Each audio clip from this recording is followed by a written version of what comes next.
Shalom, Bapak Ibu semua yang ada di Gereja City of Love. Ya, saya bersukacita untuk kembali lagi Tuhan percayakan dan gereja ini percayakan saya untuk sharing kebaktian tengah minggu ya, kalau nggak salah title-nya hari ini lewat Zoom yang kita lakukan hari ini. Saya sebetulnya sekarang ada di kotanya Pak Tim, bayangkan nih. Saya ada di kota Semarang. Jadi background saya kan memang saya tinggal di salah satu hotel di Pandanaran. Karena saya harus besok sampai lusa ada pertemuan misi dengan tim Israel. Jadi ada Pastor Jonathan Patiasina, ada Pak Pastor Limanto, Pramono Limanto, Onata Hapari, dan beberapa yang lainnya. Sekalian kita mau nyekar ke tempat Pastor Samuel Saputra almarhum dikuburkan. Jadi sekalian kita akan fellowship bersama. Ya, nah saya di kontak sama Desi udah cukup lama. Ya, jadi udah sekian bulan dari sekarang ini. Nah, malam ini ya saya lihat, maafkan saya tidak bisa di-tag semua karena saya pakai handphone, tapi saya tadi coba cek ada Pak Wir, ada beberapa sahabat yang baik yang ada di sini, dan saya sangat diberkati dengan Velia memimpin pujian, bayangkan sangat diurapi sekali ya. Ya bayangkan keluarga Kumase dengan keluarga Pesik jadi satu, ya udah sangat diurapi Tuhan ya. Jadi saya sangat diberkati dengan apa yang tadi dikerjakan Tuhan lewat hidup Velia. Nah, saya malam ini sharing sederhana soal kita adalah terang ya. Nah, Bapak Ibu semua, waktu Tuhan pertama kali berfirman, itu ada di Kejadian 1 ayat 3, saya tidak akan membaca, tapi nanti saya akan baca di Efesus pasal 5. Di Kejadian 1 ayat yang ketiga, pertama kali Tuhan berfirman. Nah, ini penting banget kan. Tuhan berfirman apa? Jadilah terang. Ya, itu di Kejadian 1 ayat yang ketiga. Jadi ini sebetulnya yang disebut dengan prioritas. Karena pertama kali Tuhan berfirman, berarti kan itu adalah the first priority.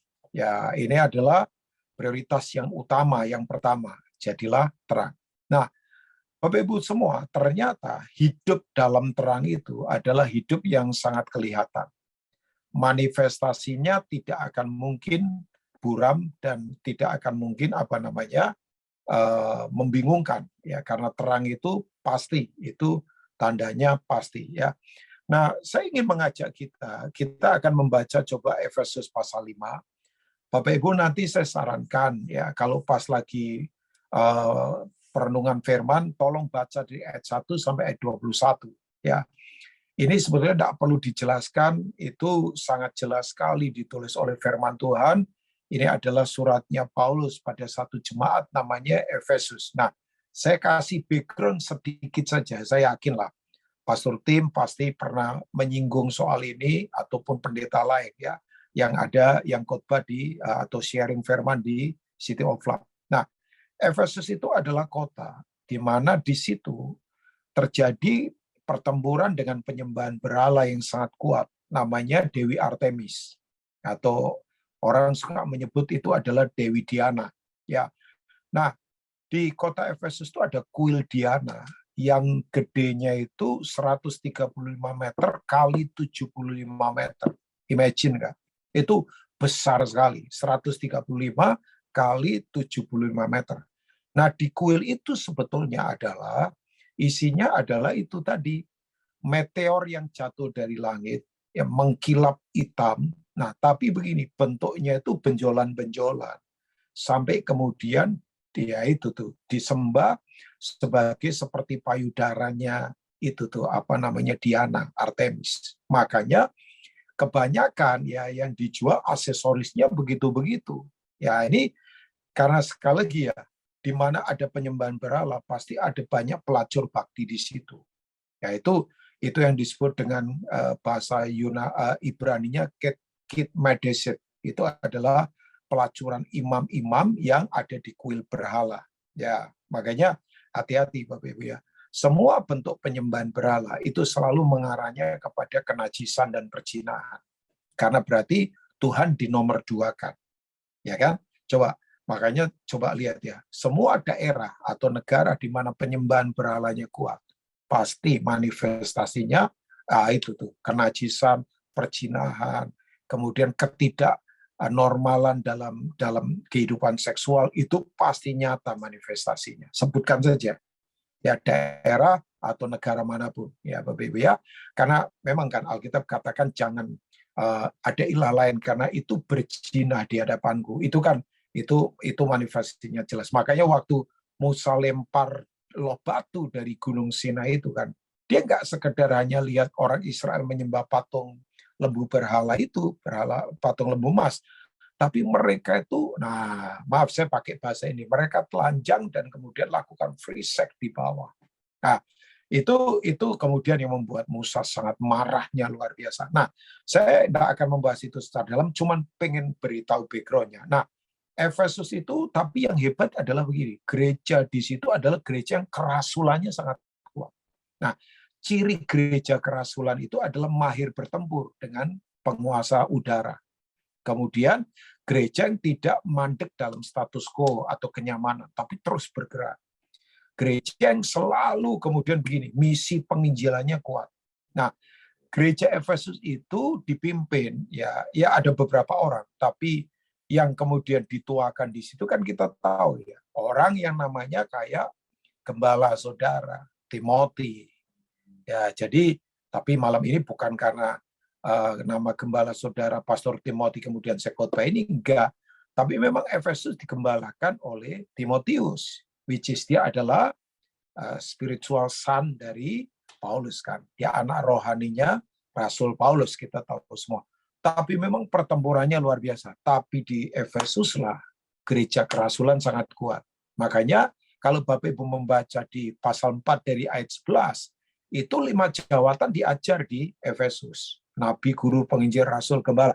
Nah, ini yang disebut dengan gereja kerasulan, di mana fungsi jawatan berfungsi bersama-sama. Ya, Bapak Ibu bisa membacalah hal-hal ini ya. Tapi saya ingin malam ini coba kita melihat mungkin mulai ayat 8 saja sampai ayat yang ke-11 atau 12, 3 atau 4 ayat saja, karena saya juga enggak mau molor, saya mau on time saja. Karena saya harus katakan ya, memang pakai Zoom itu udah lebih dari 1 jam itu mata penat memang ya. Mata ini penat memang. Kalau lebih dari 1 jam, waduh itu. Apalagi yang punya masalah di mata itu penat ya, karena sinar dan sebagainya. Tapi saya ingin coba kita lihat ya Bapak Ibu, kita belajar sama-sama. Karena di masa kegelapan seperti ini, kalau kita tidak kembali kepada identity dan priority hidup kita, wah berat Bapak Ibu, beratnya luar biasa. Nah, oke, ayat 8 dikatakan begini, ya, Efesus pasal 5 ya. Memang dahulu kamu adalah kegelapan, tetapi sekarang kamu adalah terang di dalam Tuhan. Tidak dikatakan kamu hidup di dalam terang, tapi kamu adalah terang. Tidak dikatakan kamu memiliki terang, tapi kamu itu adalah terang. Saya ini terang. Yuk, Bapak Ibu bisa katakan di rumah masing-masing loh, saya ini terang. Nah itu tuh, jelas ya, saya ini terang. Nah, ayat berikutnya berkata, sebab itu hiduplah sebagai anak-anak terang. Karena terang hanya berbuahkan kebaikan dan keadilan dan kebenaran. Dan ujilah apa yang berkenan kepada Tuhan. Satu ayat lagi ya. Janganlah turut mengambil bagian dalam perbuatan-perbuatan kegelapan yang tidak berbuahkan apa-apa. Tetapi sebaliknya, telanjangilah perbuatan-perbuatan itu. Amin. Buat firman Tuhan. Ya. Nah, dari ayat-ayat ini, ya Bapak Ibu ya, dari ayat-ayat ini, saya akan sampaikan beberapa hal ya Bapak Ibu ya. Saya tadi sudah katakan jelas ya, bahwa kalau Alkitab katakan Tuhan berfirman pertama kali jadilah terang, itu adalah prioritas. Nah, kalau kita lihat di ayat 8 tadi, ini dia. Manifestasinya terang itu jelas. Kita kan terang. Ya, Pak Tim ini terang. Desi ini terang. Bu Evelyn ini terang. Ya, kemudian Denny ini terang. Pak Wir ini terang. Ya, Velia ini terang, dan yang lain ya. Saya tidak bisa sebutkan satu persatu. Ya, saya sungguh mengasihi semua yang ada di City of Love ini.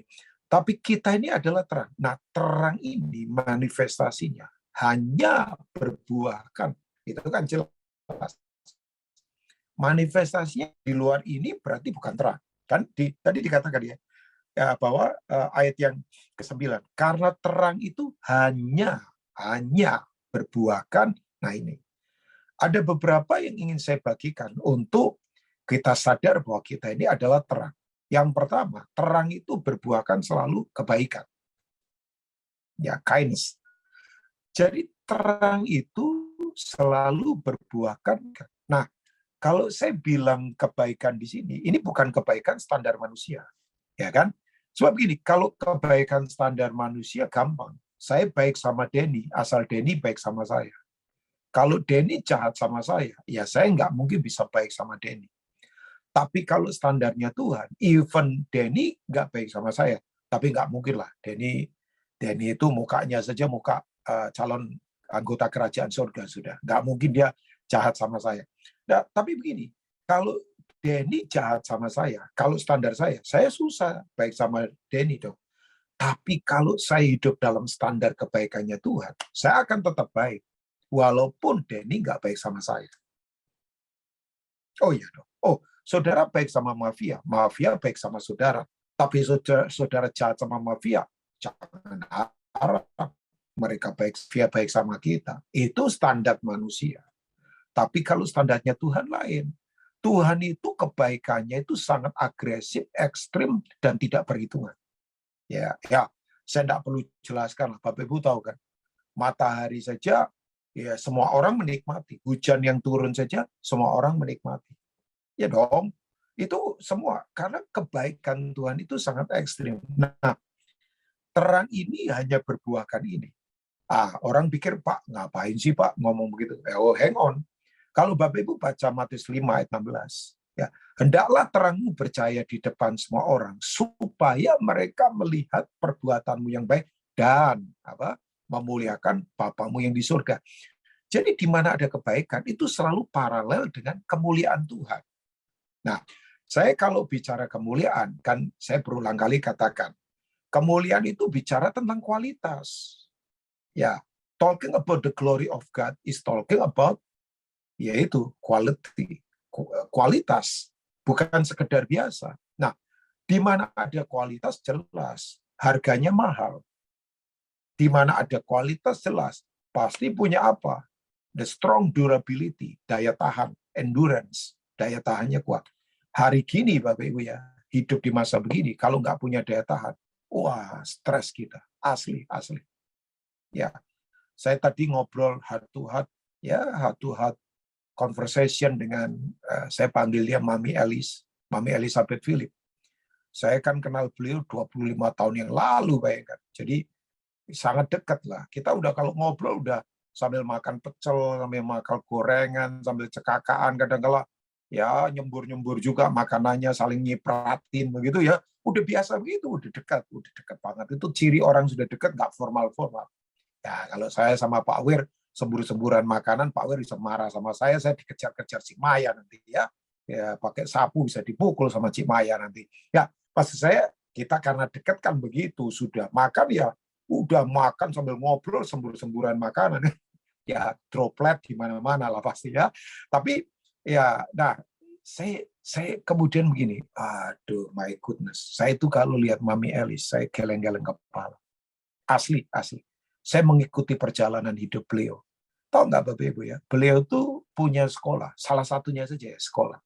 Belum lama kan viral di CNN kan, di televisi CNN, karena beliau mengubah satu desa yang tandus menjadi desa subur dan sekarang jadi proyek percontohan di Indonesia dan puluhan desa lain.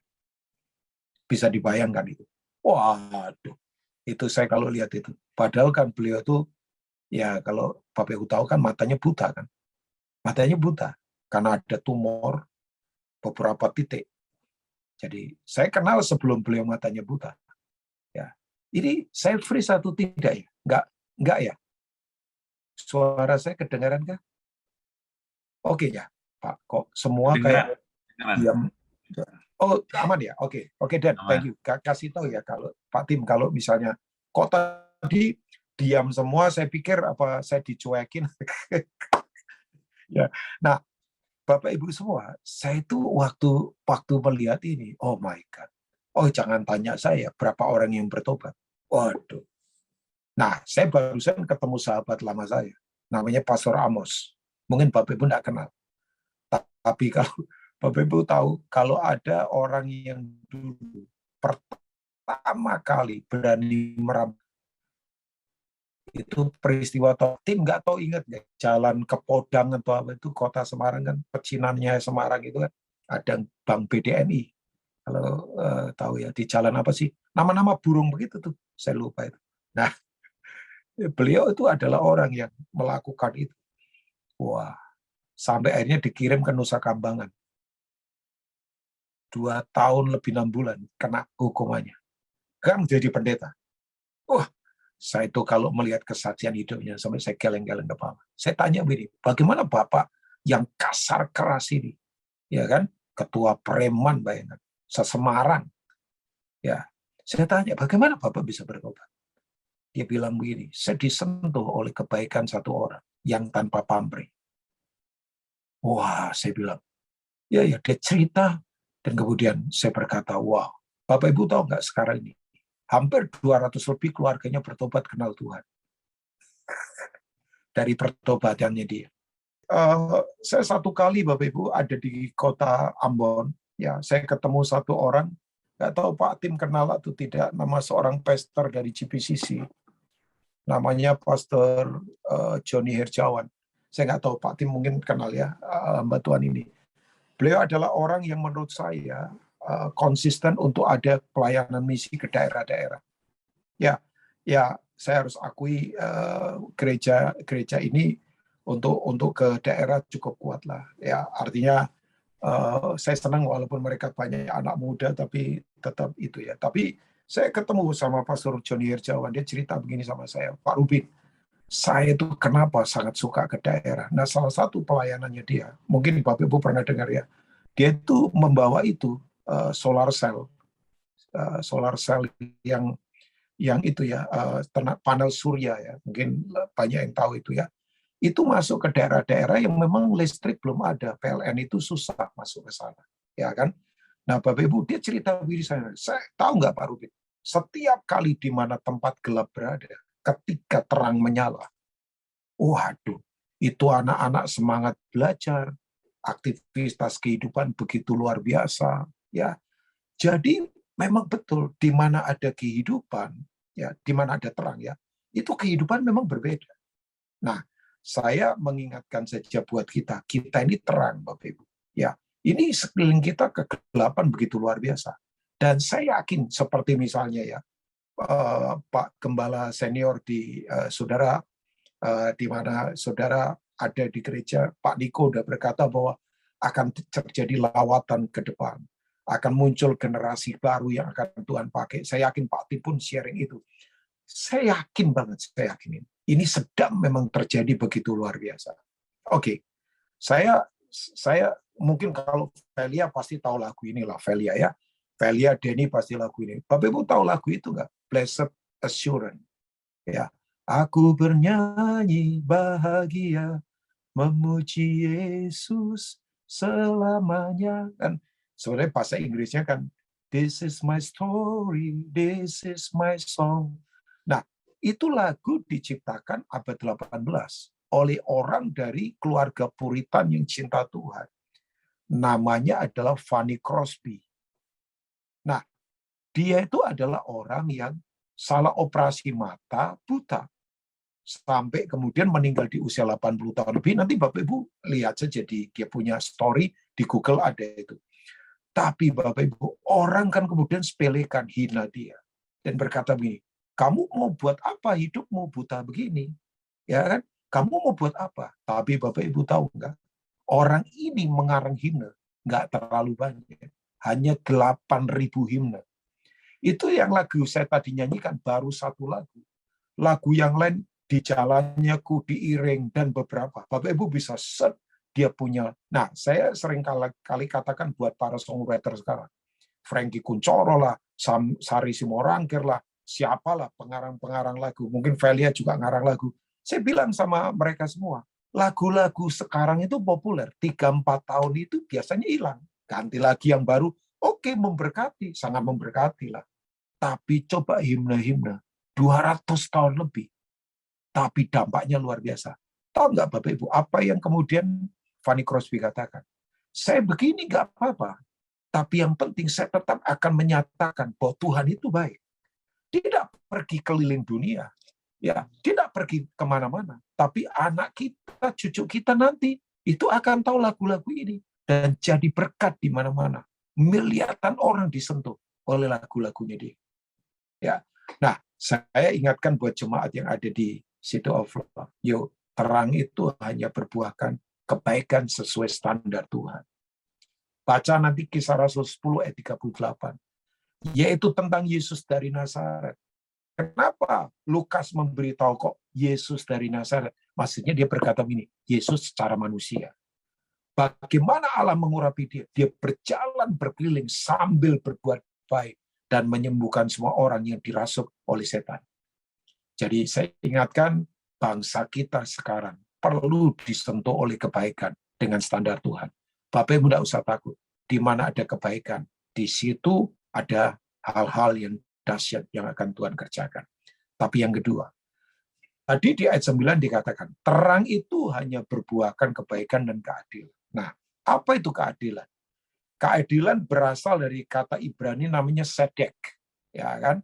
Makanya kalau Bapak Ibu pernah dengar kata Jehovah Sidkedu, itu adalah Tuhan kita itu adil. Nah, adil itu bukan begini, adil itu bukan begini. Misalnya ini, kita berempat, kemudian ada 100, uang 100 dibagi 25-25. Ya, orang pikir itu keadilan. Ya, misalnya berempat ini orang, kemudian ada uang 100 rupiah, dibagi 25-25. Itu bukan keadilan. Itu namanya bagito. Tahu bagito ya? Bagi roto, Pak. Ya, itu tuh. Itu bagito itu. Ya. Bukan bagito pelawak ya. Bagito bagi roto itu namanya. Keadilan itu begini. Ini definisi keadilan ada beberapa. Apa yang ingin terjadi pada saya, itu harus terjadi pada orang lain. Nah, itu keadilan.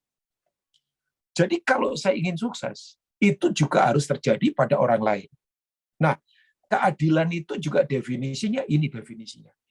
Atas kedaulatan Tuhan, Tuhan itu memberi kepercayaan pada kita sesuai kemampuan kita. Kalau Bapak Ibu membaca perumpamaan talenta Matius 25, ya kan? Kita tahu ya, ada orang yang dikasih satu. Apakah saya masih kedengaran? Pak Tim masih ya, Pak Tim? Masih. Kalau Pak Tim gerak, saya masih aman. Soalnya tadi semua diam, saya khawatirnya freeze lagi. Jadi Pak Tim tolong sedikit goyang sedikit. Aman. Saya kayak strap Pak Tim ini enggak ya maksudnya. Oke. Nah, keadilan itu begini. Dalam kedaulatan Tuhan, Tuhan itu mempercayakan sesuatu pada kita. Makanya enggak perlu iri sama orang. Dalam perumpamaan talenta, ada yang dikasih 1, ada yang dikasih 2, ada yang dikasih 5. Nah, buat apa minta 5 kalau kemampuannya 2? Yang ketiga, yang 3 kececer. Ya buat apa? Saya tidak akan iri sama orang yang memang talentanya banyak. Ya, karena begini Bapak Ibu. Nah, ini dia. Semua yang Tuhan percayakan itu satu kali akan dituntut pertanggungjawaban. Ya. Tapi intinya begini, keadilan itu begini. Kalau saya ingin sukses, orang lain pun harus mengalami yang sama dengan saya. Makanya sebetulnya, kalau orang sampai iri sama orang itu, jangan, Bapak Ibu, jangan. Udah, jangan. Saya tidak akan iri pada misalnya kegantengannya Pak Tim. Ya, misalnya. Ya, karena begini, ya kan? Kemampuannya untuk menjaga kegantengannya itu tidak mudah. Ya, bisa. Enggak, maksudnya saya tidak akan iri sama misalnya orang yang talentanya banyak. Pinter ngomong, pinter nyanyi, pinter main musik, pinter bisnis, pinter mengolah perusahaan. Ya, semua yang Tuhan percayakan itu akan dituntut satu kali pertanggungjawaban. Ya. Nah, ternyata Bapak Ibu ya, saya fokus kepada begini, bahwa kalau hidup adil itu selalu akan pengen melihat orang lain itu seperti yang kita alami. Ya, ya, ya. Kalau ini tidak ada pada kita, berarti kita tidak bisa dikatakan adil. Nah, yang saya kemudian sadar, ternyata Bapak Ibu tahu nggak, bahwa fokus dari penyembahan itu sebetulnya bicara soal keadilan. Ya, satu kali. Saya dekat dengan seorang gembala. Berkati luar biasa. Guru bagus. Waduh, kemudian happening lah kalau ngomong marketing ya. Oh, dia beli sound system bagus, alat musik bagus, semuanya keren, penyanyinya keren-keren. Pokoknya nggak ada yang fales nyanyi di panggung gereja itu. Oh ya, begitu fales kesetrum mic, pasti yakin. Saya yakin udah. Itu mic-nya itu bisa mendeteksi suara fales. Ah, ini candaan saya saja ya, Bapak Ibu ya. Jadi saya bercanda saja. Tapi begini, saya bilang sama dia. Saya bilang, karena saya dekat, saya bilang, bos, saya bilang begini sama dia. Waktu kamu lagi ibadah dan lagi nyembah, lagi nyanyi. Oke. Saya ngomong begini sama dia. Dia tahu apa yang saya mau katakan berikutnya. Saya berkata begini, kamu itu nggak terganggu nggak? Sementara di sekitarmu masih banyak orang miskin. Sementara di sekitarmu masih banyak orang yang susah. Sementara kamu ada di tempat AC dingin, kursinya bagus, alat musiknya enak. Sampai orang duduk itu kalau enggak rohani tidur loh Bapak Ibu. Asli tidur. Udah begitu lampunya di setel, kalau khotbah itu agak redup-redup gimana begitu. Waduh, itu orang yang jangankan orang punya diabetes, nggak punya diabetes saja tidur. Kan katanya menurut survei ya, tempat tidur paling enak itu gereja masuk 5 besar loh. Selain salon orang lagi dikrembat, terus gedung bioskop yang filmnya menjemukan, gereja termasuk tempat paling enak untuk orang susah tidur bisa tidur katanya. Saya bilang sama dia begini, saya bilang, waktu kamu lagi nyembah Tuhan, kamu lagi di gedung ini, kamu terganggu nggak kalau orang di sekitarmu lagi banyak yang stres, lagi banyak yang mau bunuh diri, tiba-tiba dia berhenti. Dia kemudian ngomong begini sama saya, kamu punya saran apa buat kita? Saya kasih saran beberapa hal. Nggak, saya dekat. Kalau saya nggak dekat, saya nggak berani ngomong begitu. Nanti saya ditengking jadi kodok lagi ya.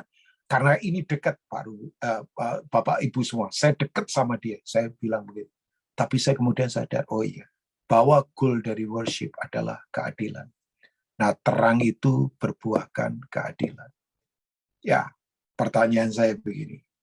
Apakah kita punya cara berpikir bahwa yang harus saya alami itu juga harus dialami pada orang-orang lain. Dan kalau Bapak Ibu dipercaya hal banyak sama Tuhan, saya nggak tahu ya, keuangan mungkin, perusahaan mungkin, skill mungkin, atau apa saja. Saya ingatkan ya, nanti kita akan dimintain pertanggungjawaban dari Tuhan dengan apa yang Tuhan percayakan pada kita. Karena terang itu hanya berbuahkan keadilan. Nah, yang ketiga, saya akan tutup, Bapak Ibu ya. Ternyata terang itu adalah, nah ini dia. Terang itu punya yang disebut dengan, coba saya ulang lagi di ayat yang keberapa itu ya, ayat yang ke-10. Nah, terang itu ternyata punya kemampuan melucuti dalam kehidupan. Thank you, host ya. Ini. Dan ujilah apa yang berkenan kepada Tuhan. Janganlah turut mengambil bagian dalam perbuatan-perbuatan kegelapan yang tidak berbuahkan apa-apa. Tetapi sebaliknya, saya suka kata ini, telanjangilah perbuatan-perbuatan itu. Jadi terang itu selalu, itu adalah, itu tadi, punya kekuatan untuk menelanjangi. Ya. Terang itu selalu melucuti semua kejahatan. Bahasa lainnya itu melucuti. Tapi begini Bapak, dalam terang itu ada yang saya sebut dengan discernment spirit, roh yang membedakan, punya kemampuan yang kuat. Sebab sekarang ini yang palsu banyak. Oh ya, pengajaran palsu, pendeta palsu, saham palsu, Semua yang palsu banyak, Bapak. Kenapa orang tertipu? Ya, jelas. Karena tidak punya kemampuan membedakan. Nah, terang itu selalu menelanjangi kegelapan. Misal. Kalau Bapak Ibu ada di tempat yang gelap, udah, berjalan itu tidak akan tahu arah. Dan pasti akan tabrakan kiri kanan. Pasti. Ya, pasti akan terjadi begitu. Ya, makanya saya bilang ya, kenapa orang misalnya istrinya orang lain ditabrak, uangnya orang lain diambil? Ya karena gelap. Karena begini, nggak punya itu tuh yang saya sebut dengan kemampuan untuk berjalan pada arah yang tepat dalam kehidupan. Nah, kita ini ada di masa yang sekarang ini nggak gampang. Saya ngomong begini nggak kemudian membesar-besarkan masalah, tapi realita yang harus kita hadapi. Ya, kalau ada presiden yang tanpa tedeng aling-aling berkata, Pak Jokowi, beliau berkata begini, 60 negara sekarang sudah masuk krisis. Ya, Bapak Ibu tahu ya, Sri Lanka udah gagal sebagai bangsa. Ya, kemudian Mesir masuk krisis. Malaysia juga sama. Ini kan sekarang udah krisis energi, krisis pangan, dan kemudian inflasi tinggi. Ya, Bapak Ibu yang mungkin punya banyak saudara di Amerika, mereka juga memberitahu apa yang terjadi di sana ya. Saya tidak membesar-besarkan masalah karena Alkitab sudah katakan di hari-hari terakhir akan datang masa yang sukar. Ya, tapi kita tidak usah takut kan. Kita ada dalam kerajaan yang tidak tergoncangkan, di mana kerajaan itu adalah kerajaan terang yang tidak ada bayangan sama sekali, yang tidak buram. Kita pasti punya arahan-arahan dalam kehidupan. Tapi Bapak Ibu, yuk miliki ini Bapak Ibu. Kita punya kemampuan membedakan. Nah, saya kasih tugas Bapak Ibu kalau boleh. Nanti baca 1 Raja-Raja pasal 13. Baca saja narasi ini ya. Saya tidak akan membaca karena sebentar saya harus selesai. Bapak Ibu itu ceritanya tahu nggak Bapak Ibu? Seorang raja jahat namanya Yerobeam. Jahat banget, menyembah berhala. Tuhan kirim satu nabi muda. Ini nabi luar biasa. Memperingatkan Yerobeam. Sampai Yerobeam mau marah. Tangannya itu jadi tiba-tiba kaku. Kayak orang kena stroke. Dia ketakutan. Tapi begini, cuman ngomong saja di nabi. Tangannya sembuh lagi. Kemudian apa yang terjadi? Nanti baca 1 Raja-Raja 13 ya. Yerobeam mau kasih hadiah sama nabi ini. Dan kemudian nabi ini diajak makan di istananya dia. Tahu nggak jawabannya nabi ini? Dia berkata, Tuhan bicara sama saya. Tidak boleh mampir kemanapun, bahkan nanti saya pulang. Tidak boleh melalui jalan di mana saya datang. Ya, jadi saya harus lewat another way. Ada jalan lain. Ya, Bapak tidak usah takut. Pasti ada jalan lain yang akan Tuhan beri dalam kehidupan kita. Seperti orang Majus menemukan jalan lain, tidak kembali ke Herodes. Nah, orang ini pergi ke jalan lain, tidak mau diajak makan sama Yerobeam di istananya yang megah. Nah, ternyata di Betel, nah ini dia. Ada seorang nabi tua, anaknya komporin dia. Anaknya bilang gini, papa sudah ketinggalan. Pewahyuan papa kuno. Ini nabi tajam, Pak. Sampai raja saja ketakutan dan raja mau dengarkan nasihat dari nabi ini. Papanya tanya, kemana dia pergi? Oh, ke arah sana. Disusul sama papanya. Betul, nabi muda ini lagi istirahat di bawah pohon. Bapak Ibu tahu enggak? Ya, Pak Tim dan semua yang di sini, saya membaca ini, saya nangis, saya terpukul. Tahu enggak Bapak Ibu? Nabi tua ini ngomong sama nabi muda ini, ayo ke rumahku. Oh, langsung dijawab, enggak, Tuhan bilang enggak boleh. Dan pulang saja saya tidak boleh lalui jalan di mana saya datang. Tapi tahu enggak Bapak Ibu, nabi tua ini ngomong gini, barusan malaikat datang ke rumah saya dan kasih tahu kamu harus ikut saya. Alkitab bilang begini, ini Alkitab yang bilang. Nabi tua ini berbohong. Coba. Berbohong. Jadi begini, ini nabi muda ikut nabi tua itu. Diajak makan di rumahnya. Begitu lagi makan, nabi tua ini berbuat. Kamu tidak taat sama Tuhan. Kamu pulang mati. Dia pulang, Bapak Ibu. Dia mati diterkam singa, tapi tidak dicapik-capik. Saya nggak tahu matinya bagaimana itu. Diterkam singa, tapi tidak dicapik-capik. Singanya itu masih menungguin mayatnya nabi muda ini. Panik nggak kita baca itu? Saya kayak berkata, nabi muda ini kurang apa? Tulus. polos. Tajam pelayanannya. Nah, gara-gara saya yakinkan. Gara-gara apa masalahnya? Ya, nubuatan. Dan yang berikutnya kan senioritas. Iya dong. Ya kan? Katanya kan ada ayat yang berkata roh nabi tunduk pada nabi kan. Tapi ternyata Bapak Ibu, dari situ saya berulang-ulang baca, saya dengerin banyak penafsiran soal ini. Tapi ujungnya cuma satu. Kalau orang tidak punya kemampuan membedakan, makanya kemudian bisa keliru dalam kehidupan. Wah, dari situ saya kemudian tiap hari doa saya bilang, Tuhan, beri saya kemampuan membedakan mana kehendak-Mu dan mana yang bukan kehendak-Mu, Tuhan. Supaya saya tidak salah langkah dalam hidup ini. Even atas nama pelayanan. Oh iya. Coba bayangkan Bapak Ibu. Saya membaca ini, saya kemudian ketakutan. Dan saya berkata, Tuhan, terangi terus jalan hidupku. Saya ingatkan buat kita Bapak Ibu ya. Firman Tuhan itu adalah pelita bagi kaki kita. Dan terang bagi jalan kita. City of Love, keadaan ke depan akan makin gelap. Alkitab sudah katakan, langit dan bumi pasti lenyap. Ya, bumi ini dan segala isinya pasti lenyap. Tapi begini saya katakan, jalan orang benar, kian lama kian terang. Seperti terang rembang tengah hari. Kita adalah terang. Makanya saya ingatkan Bapak Ibu, bergaul dengan roh Tuhan, bergaul dengan firman, menguasai pikiran, perkataan, dan hidup kita. Jangan kita tinggalkan. Ya, jadi saya ingatkan saja, kita adalah terang. Kita adalah terang. Lucuti semua hal di depan. Ada arahan dari Tuhan. Bapak Ibu tidak usah takut. Dia terus akan menuntun kita, step by step, sampai kita masuk dalam kemuliaan kerajaan-Nya. Tuhan Yesus memberkati, Tuhan Yesus menguatkan setiap kita. Izinkan saya berdoa sebelum saya serahkan ke Pak Timnya sebentar ya. I won't pray for you all. Mari kita berdoa bersama-sama. Yang tertutup terbukalah. Yang ada di dalam gelap ada terang Tuhan yang bersinar. Yang bingung dengan keputusan, sekarang terperuk dalam kegelapan. Tuhan, sungguh-sungguh terang-Mu bersinar kuat. Karena kami adalah terang. Tuhan berkati gereja City of Love. Lewat gereja ini Tuhan. Gereja ini akan berdampak di tengah kegelapan yang sedang terjadi.